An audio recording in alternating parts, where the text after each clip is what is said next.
Awak. Awak tu kan masak tom yum. Ni, saya nak kecek dengan awak sikit. Mana kerja tom yum kedai makan kat KL ke, dekat Johor ke, Melaka ke, yang selama ni duk guna pas melancong, cok keluar masuk. Dah stop. Minta majikan buat PLKS, tukang masak Thailand. Okey?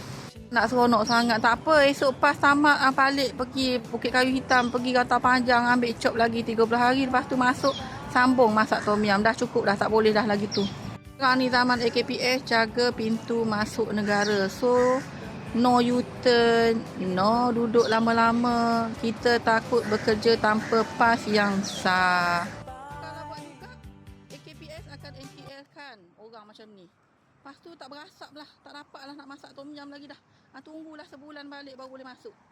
Okay, so senang cerita, pergi buat pas, habis cerita. Kerjalah.